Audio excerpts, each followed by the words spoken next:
Guy here. Today I invited back on the show Matt Omo and Petra Brzovic, who are amazing practitioners in their own right and who I run the Live in Flow retreats with. Every month we have a segment called Live in Flow Live, where we actually go directly to our community and answer the most pressing questions that come up for them as they go through and learn and embody this work that we talk about here all the time. So today I wanted to share this particular episode with you and dive into the questions. Even if you look in the information below this video, you will see the questions and you can click the time stamp that will get my words, Guy, that will take you directly to that question if you want one of them answered. Anyway, if you enjoy my conversations and you find yourself coming back for more, I'd really appreciate it if you hit the subscribe button, hit the like button, and of course leave us a comment and let us know what you think of this episode. That way we get to reach more people and more people to hear these conversations. Enjoy the show.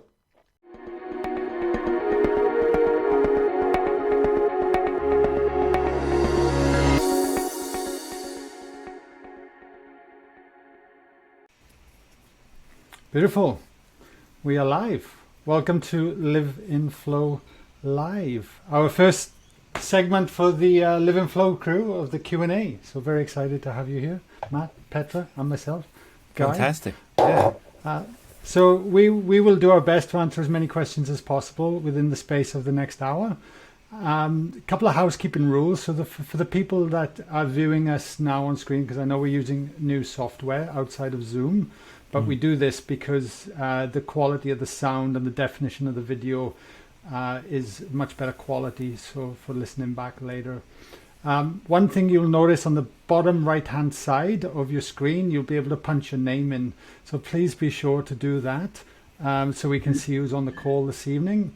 And the second thing is that you will see a blue button on the screen as well below us, and with that blue button is where you can submit the question, and if you want us to pull you onto the call, we can too. So we've got pre-submitted questions which we're going to kick off with, and if it inspires you with some of the questions or something that come up, please use the button below, and then you just follow the prompts, and it's very simple.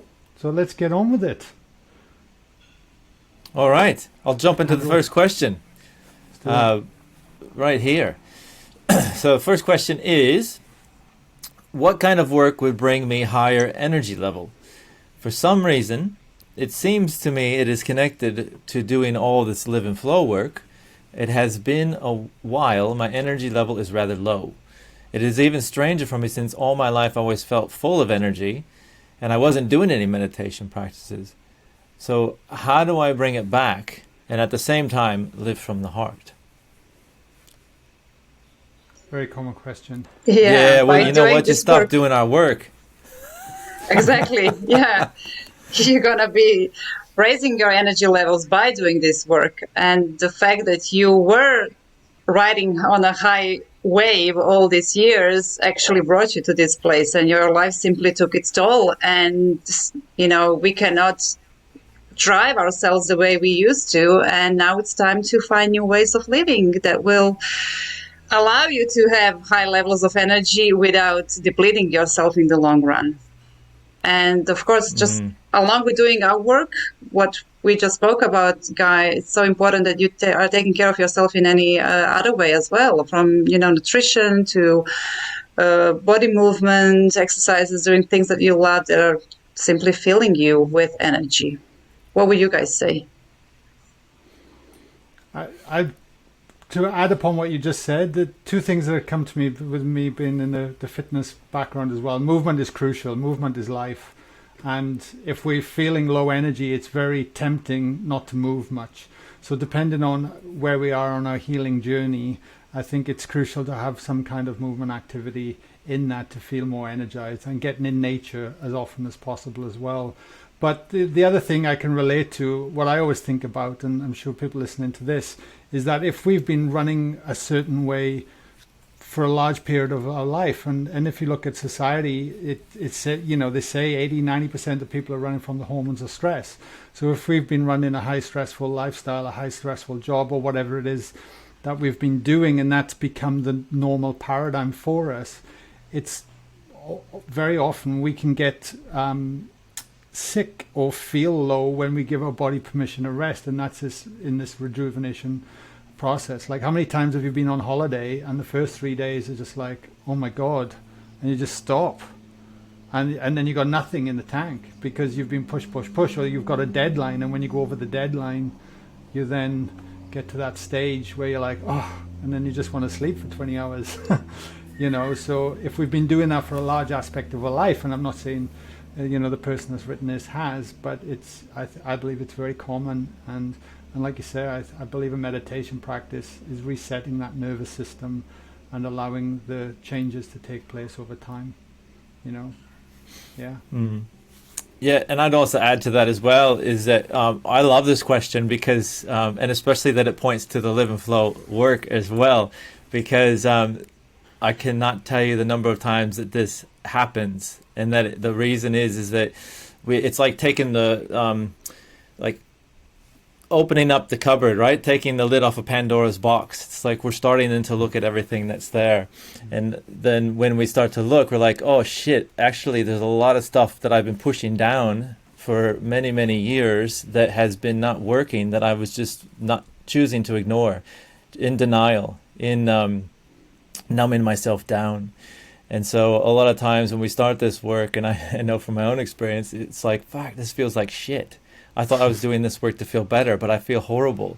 And that's it. It's like if you think about it, any of this conditioning or reconditioning from a physical standpoint, you're going to feel sore, you're going to feel achy, you're going to feel this pain when you start to work out. And then over time, you work through that pain and that discomfort, and you find that you are stronger and more equipped with meeting life from a greater physical standpoint. Well, we're working not only physical, but mental, emotional, and spiritual levels. And so why would there not be a detox phase that you go through where you start to really get smacked in the face? And the other component of that is if you don't have discomfort, then you're not doing the work, because the discomfort is the opportunity for growth.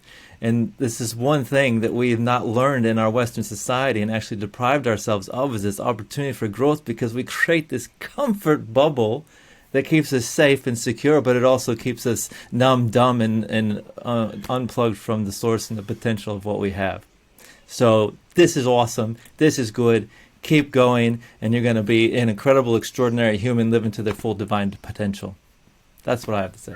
Wow, Matt. I think Guy and I can go. It's coming out. I love these questions. I'm going to go get a cup of tea. I'll come back at 6 p.m.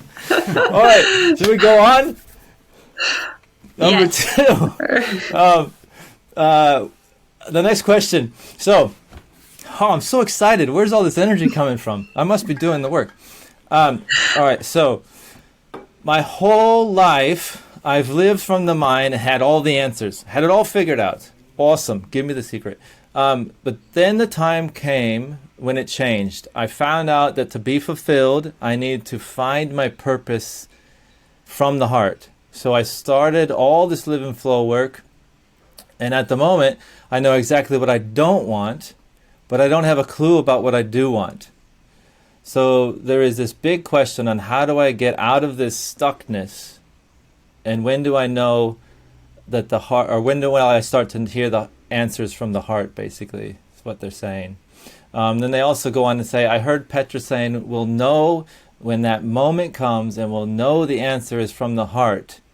But could you describe to me how that looks and what that feels like? Can I jump in for the first part? Sure. Go for it, mate. All right. I'll never forget interviewing on my podcast Alan Pease about 18 months ago. He's a legendary public speaker. He's a motivational speaker. He's written ridiculous amount of books. He's a great guy, and he's very forward thinking. And he spoke to this, and it always resonated with me, because that was something that I did with my life, because I was a plumber, and I'm like, how the hell do I find my purpose in life and go from that? And like we all do, right? And get it in there. And he said quite often as well, we fantasize in our head of how it should be. So he used an example of a guy that loved the idea that he was going to retire and play golf every day. And he hung on to this idea for years. And somebody asked him, have you played golf yet? And he's like, no. So he's like, don't you think you better try it first? So he went and played around the golf and realized he freaking hated it. He got sunburned, he was sweating, he got more frustrated, it wasn't relaxing. And then all of a sudden, the fantasy in his head was now a reality, and he had to let it go and move on to something else. So the moral of that story, and taking it back into what is our purpose, I believe that we're not going to find it by sitting there just waiting for something to happen and come to us. I think it meets us halfway. That's what I found on my own journey. So by having an exploration and actually trying different things and becoming out of our comfort zone and not putting boundaries on the things that we think we will like or won't like before we've even done them, that we actually start to give things a go. Oh, I'm going to go and talk to that person over there. I'm going to turn up into this today. I'm going to go and meet, or whatever it might be. And through the exploration and trying different things, you get to taste the buffet, and then things start to stick. And then all of a sudden you might discover something that you've been yearning all along, and it feels like coming home. But because you've already been blinded by the way you've been thinking your entire life, you actually haven't given it the go. And that's what happened to me in the fitness industry. I had a fixed idea of things, but when I started getting over myself and trying different things, the way got clearer. We're always waiting for an answer first, then we take the step. Take the step, then the answer will come. That's what I would say.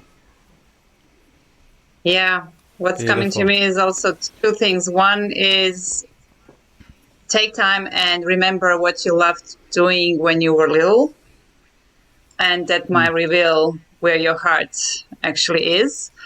And also, the question is like, how do I start listening to my heart? Well, by getting out of your head. And that's why we're doing the meditations. And yes, it takes time to learn this new way of living and being in your heart and being in the stillness to be able to listen to the messages of your heart. And it's normal for most of us living in this modern world today that we are in our heads and so distracted by so many things happening around us. So it just takes time and effort to retreat and drop into our hearts and find the messages and hear them. So that's what came to me when I was listening to Matt reading this question. And now probably Matt will blow us away with his answer. So, Mr. Matt Omo, what do you have to add? No, I don't. I was feeling like I shouldn't add to that because I think you guys nailed it. So okay, then we can move to the third. I reckon we go on to the third one. Okay, it's along the same lines. So this one's from Vanessa. The first two were anonymous, so we've got someone's name this time, Vanessa. So when you're dealing with physical conditions as well as chatter in your head for years, and you feel like you've tried everything, however you still feel like shit both physically and mentally, how do you deal with the frustration and keep moving forward? Oh, that's a good one. Self-love. Petra, you're well versed on this one. What's coming to me like immediately is just that there needs to be an enormous amount of self-love, and actually that's what needs to be really learned and practiced here. And I'm not saying it's easy, because when our bodies are ill and when we feel a lot of physical discomfort, it's so hard to push through that. And I've had myself many situations in my life when my body was ill, and I know how hard it is to push through those moments and to heal. But really finding ways to love yourself more and more is actually what heals and frees your body. And you can, boys, add whatever you feel it's needed, but it really, and working with so many people, it really boils down to self-love, and that will release any shame, any guilt, any fear, anything that's staying stuck inside of us and causing the physical illness in the end, because it all starts on the subtle levels from our thoughts and our feelings, emotions. So love, and patience. And being in the moment instead of thinking, oh, when am I going to heal, and being impatient, and then, just being in this expectation mode all the time, to turn and say, okay, I'm getting better day after day. Each day I'm better, even though I might not feel it physically, and just coming back to that. And now I'll be quiet and you can continue. Yeah, I think you nailed it. And I just add to that as well, is that just having the question here in front of me, it's like staring me in the face. It's just, in the question itself is the answer, because it says, how do I deal with the frustration and keep moving forward? Well, the reason that there is the physical issues and the chatter in your head is because there's a frustration. And it's like, it's not a dealing with the frustration, it's accepting the frustration and actually looking what that frustration is speaking to. And within there, I think, is the wisdom then that will give you that opportunity to release that which you are actually clinging to perpetuate this on some level. Not that you're doing anything wrong, but that something has been conditioned into this place of push and a being hard on ourselves or yourself, that then creates that discomfort. And it's like what you were saying, Petra, is that self-love and that being gentle, being kind. And then also, I think in the last bit, what you were talking about was finding the silver lining, finding that gratitude. What are those things? How can I start to ease this contraction in me of being frustrated that I don't feel like I'm moving forward, and start to reframe it to, wait a minute, I'm taking micro steps, baby steps, moment by moment. Things are starting to shift. There is things that are starting to happen and grow, and I am evolving and gaining more awareness and getting deeper into this, and things are opening for me. And that kind of self-talk then actually reveals more of an opportunity for focusing our attention on where we're going instead of what has been holding us back, and that will make all the difference. Mr. Lawrence? Yeah, there was just one other thing. It's more what I found in my own life, if I'm in that discomfort area, is that I found sometimes the smallest things can have the largest impact in terms of some of the decisions we make. So I always believe, like, any opportunity for progress, any opportunity for growth, or anything small that we feel like we're making steps each day, helps us feed into that inspiration and start to feel into that gratitude and feel into those spaces to come from that. If we find ourselves feeling helpless continuously and not looking for ways and asking this question, what's the one small baby step I can do today to help me move towards the very things I want? And by actioning that, that will inspire more action from that place as well. So that's what I tend to look for when I'm in the thick of it, is that, can I look back at the end of the day and go, you know what, I took this step today, I've done that, and I can feel good about myself, which feeds into everything that you've just covered. Yeah, acknowledging what we're doing. I mean, how many times do we see it in the group coaching or through the retreats? It's like, you know, people make all this progress and they've transformed and they're totally different humans than when they started the work. And they're like, nothing's happening. I don't feel like I've got anywhere. I feel like I'm still stuck. And it's like we're just, because we move and grow and we don't acknowledge, we don't just give ourselves credit for what we have done. We're always striving for more. So, yeah. Next question? Yes. Okay. All right. Well, we get a little praise here. This is from Megan. So she says, you three are guiding me into my own life transformation. Woohoo! It's all worth it now. Okay, so everything you three bring to the discussion, especially in the Let It In podcast, Guy, there you go, resonated with me.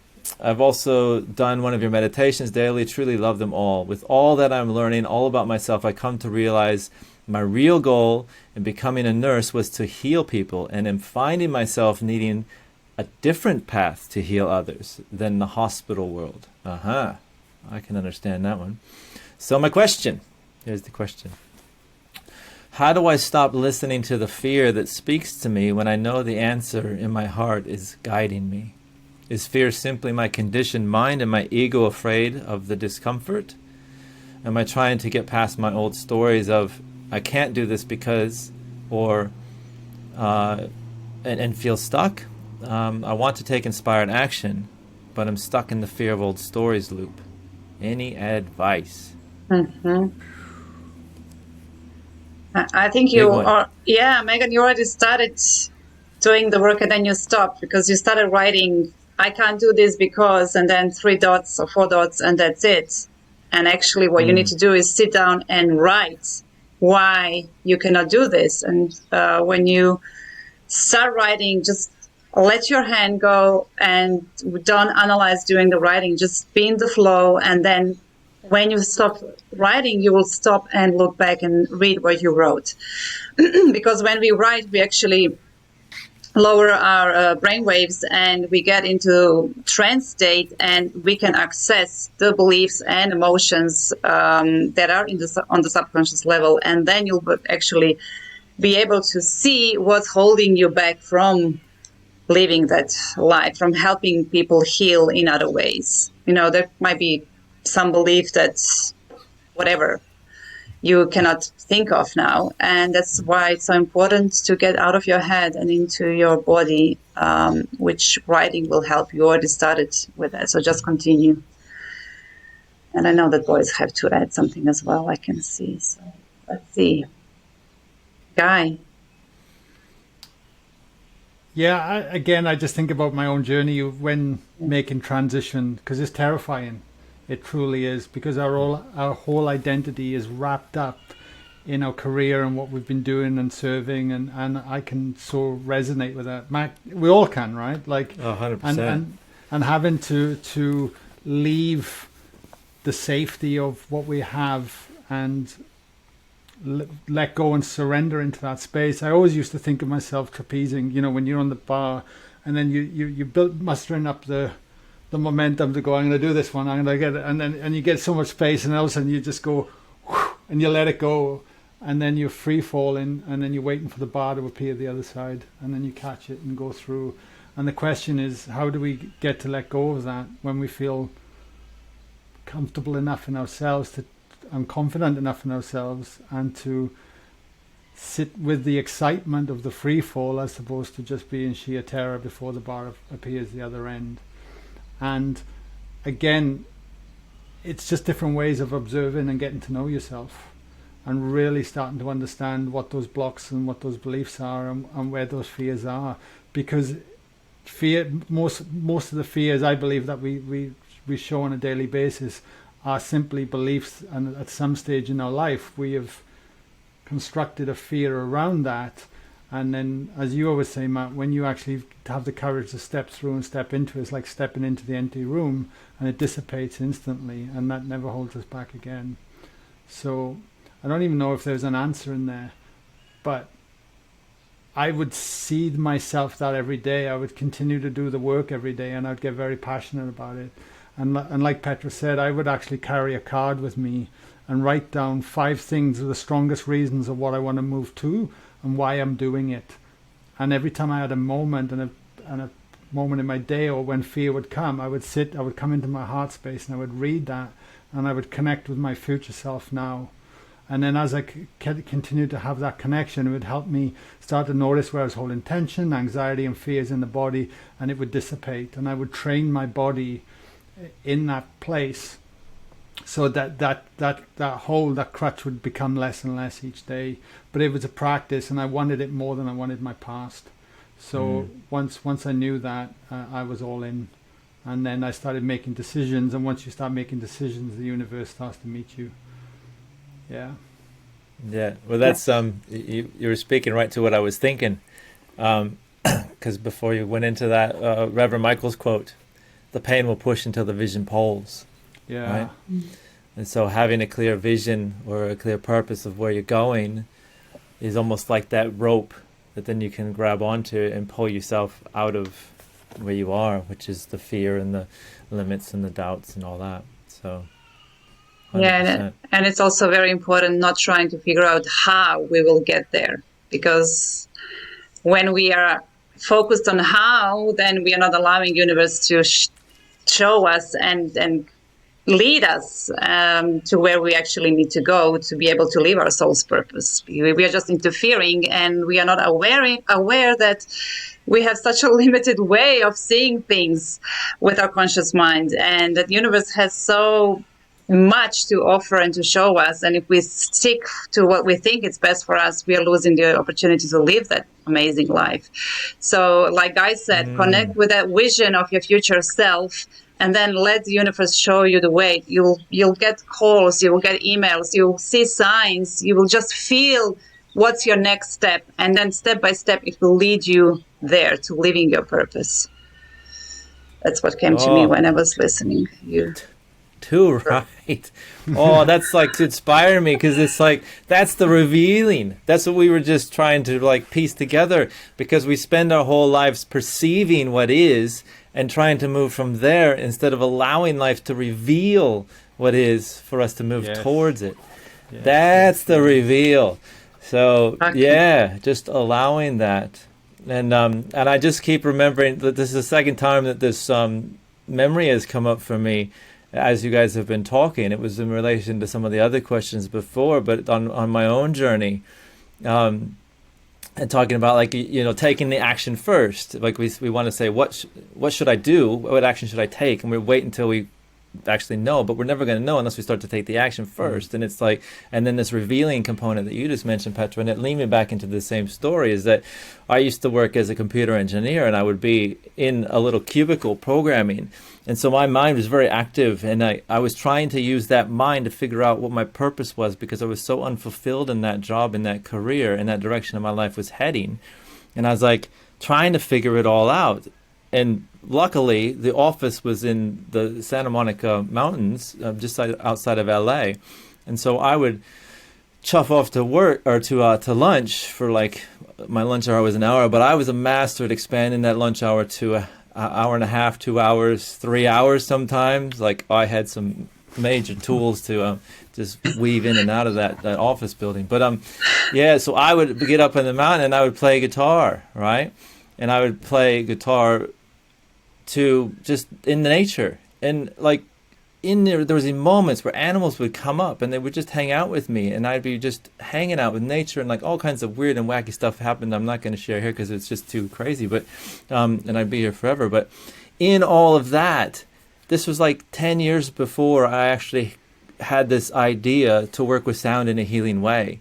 And I was in the mountains of Santa Monica playing this music, and I was healing myself with the sounds and nature and the vibrations of nature around me. And it was like, that was the beginning. But it was like, I didn't know what I was doing. I was just trying to get some relief. And it was in that movement and actually doing something that didn't really make any logical sense that actually then fulfilled my purpose. And it was like these little stepping stones that then led me to this career that I've, and this world that I've created for myself that never existed here to begin with. So I never would have found it if I didn't move first towards what felt good. Yeah. Before you read out the next question, I just want to jump in and tell the viewers as well, because we only got one question left. So yes, there's a blue button below. I know people have been joining us from the start. There's a blue button below. If you want to ask us a question, just hit that and type it in, and we can go from there. But otherwise, all good. Mm-hmm. Good on you. I forgot there was people here. I thought we were just hanging out having a conversation. Well, you guys are talking. I got the dashboard. I'm making sure things are working. Oh, you got the easy job. That's it. We're just in the flow. You two. That's it. That's it. All right. I'll read the next one. This one's a. Yeah. Oh, maybe I should abbreviate. All right. I'm going to read the whole thing. Brace yourself. I don't know who this one's from either. This one doesn't have a name next to it.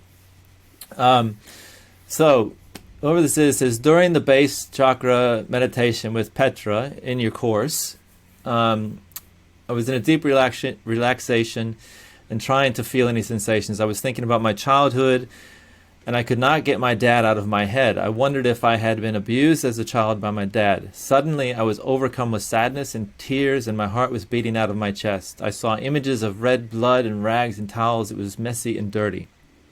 I don't know what this means. I'm nervous to say and think it could be sexual abuse, and crying about this now maybe confirms that it could have been.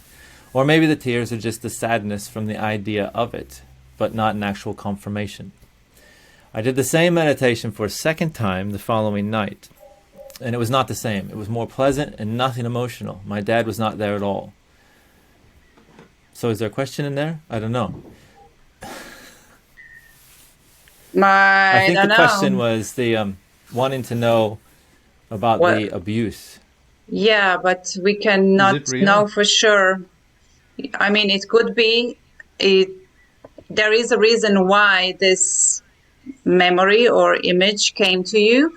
So regardless of is it real or is it just a metaphorical way of your subconscious mind to send you a message, it's helping you heal. Just trust that if you will need to know more information about that event, it will be revealed to you. Your subconscious mind and your body are so wise, and they will keep sending you messages in the way that you're ready to, process them, digest them, and heal.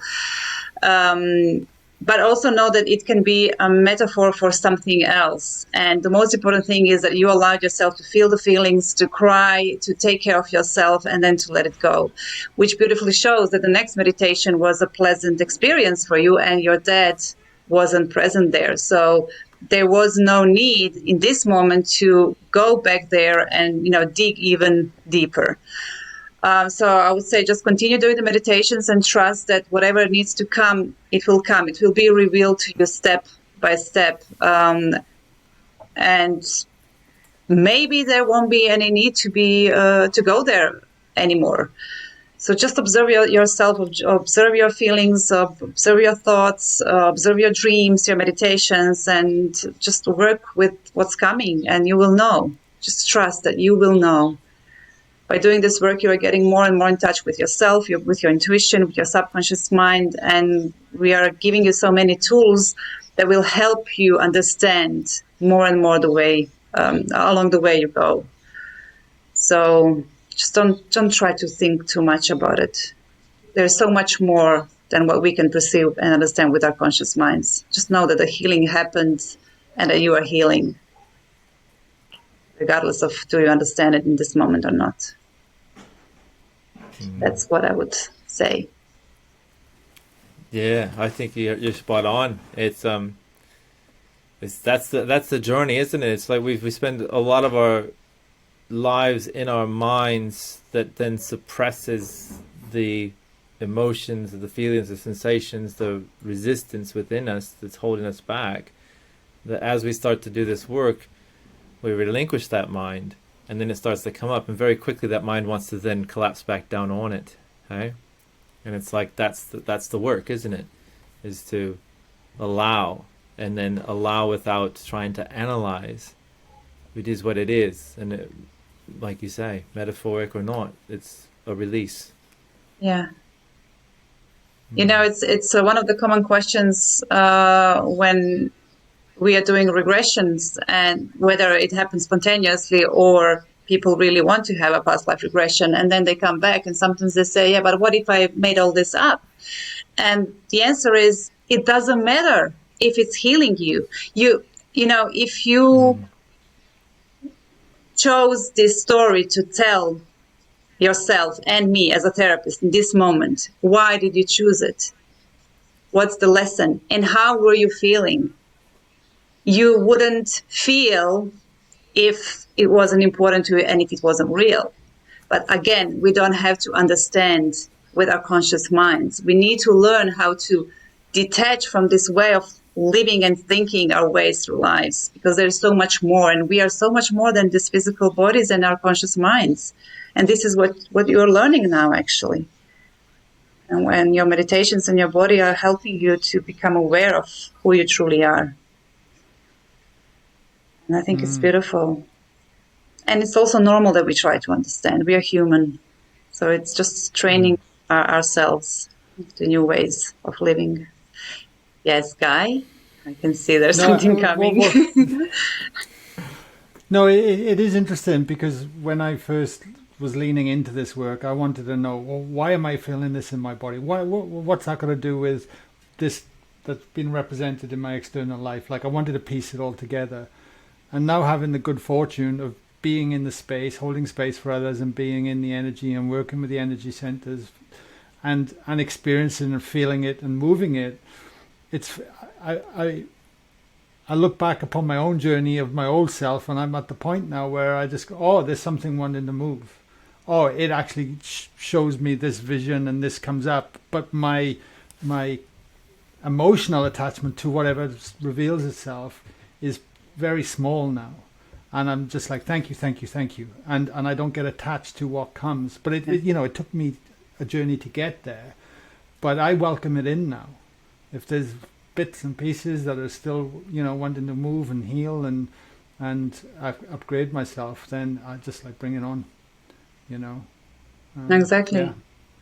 Yeah, and it's important to remember that each time we try to understand something with our conscious minds, we are blocking this flow of information that is coming to us in ways that we aren't, able to even think of.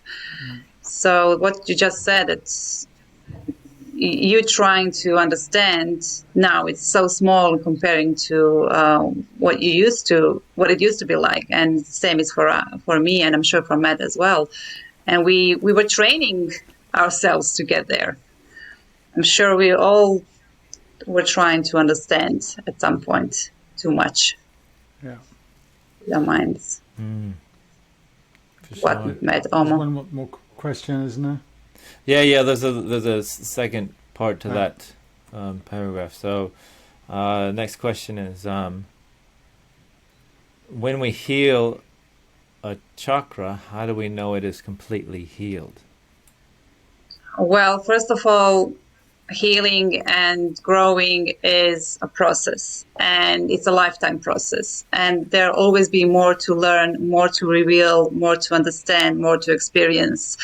So I wouldn't even be focused on, I just want to put a check mark next to it.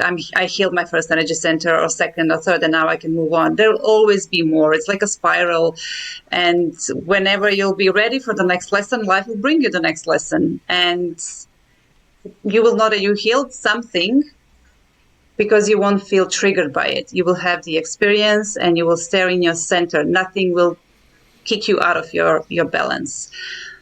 But that doesn't necessarily relate to any energy center. It relates to anything happening in our lives. Boys? And I know I thought it was frozen. Yeah, and the thing I think of is in that question is that if I'm waiting of an anticipation to be there, then what am I telling myself here? That I'm in lack still. Yeah. And it's not until I make that journey everything's going to be okay, which defeats the purpose, I feel, of what the work is, when it really is about coming back, and life is happening to us now as well. So that, because once you create that separation, that's then squashing the very life force that wants to come through our frustrations, through our emotions, through the way we are being, of coming from lack. So I'm very conscious of that as well, and how I look at things and frame things. Yeah, on a daily that's basis. exactly what I was thinking about when we were giving answer to the question about physical disease. Because when we focus on that, we are focused on lack, and we are not living in a way that we are getting better and better each day. And by that, confirming that that's actually happening. So it's so important to stay in the present moment and find gratitude for whatever we can, the smallest things, even when the shit really hits the fan. Just try to find the gratitude for whatever is happening. Matt, what would you say? Yeah, I think you guys are hitting it. And I always look at the chakras, the energy centers, as windows into ourselves, and that it's kind of like we have this idea of healing, that it's like we need to fix something, and it's like, well, nothing was ever broken to begin with. It's just all experiential, and an opportunity to allow our whole selves to emerge into form and have a life experience, which what we're doing is having experience. And that it's the identity to those places of resistance that then create the disease or the pain that we feel that we need to resolve, when in essence it's just illuminating where we're creating a block or a holding back from our source wanting to emerge through us. So it's kind of like it just feels more of, what's that word? It's not like a line. It's not linear. It's more like that, whatever that means. Just like, you know, interdimensional, flowing, morphic kind of field of, like, you know, there's no beginning, no end. It's just where do you want to evolve and flow, I guess is what I'm trying to say. Yeah. Yeah. When words fail me. Which is rare. Okay. So do we have any questions coming on the call? Not that I'm aware of. Nobody's hit the button below. I think because it says live call-in, maybe there's a bit of intrepidation to being pulled up on the screen on camera. But Yeah, hey, we wouldn't do that to you, would we? Yeah, you can also write a question in the chat. I think so. I'm not sure. I'm just getting my head around this software. There is a chat box here, so yeah. But if there's no more questions, amazing. Thank you for joining us. All these are going to be added into the Live and Flow app every month, or when we record them, so you'll be able to stream them offline. You can watch them in video. You can catch back up, re-listen to the questions. So that'll be all there for you in the future as well, especially if you're not making the live call. Is there anything else I need to add before we wrap it up? Myself and Matt are going to be in Melbourne in the end of May. If you're listening to this in Australia, love you to come and join us. It's 2/3 full, which is amazing. With a month to go. Myself and Matt are going to be in, hopefully, should be, just confirming, in Sydney in the end of June. And then we're July and August, the retreats as well. So, love to see you there. with me. Those are with me. With you. Yes, it better be. Yeah. They will, yeah. Oh, God. Beautiful. Thank you everyone. for beautiful questions. Thank you. And for inspiring us doing the work as well. Excellent. Much love. Bye, guys. Thank you.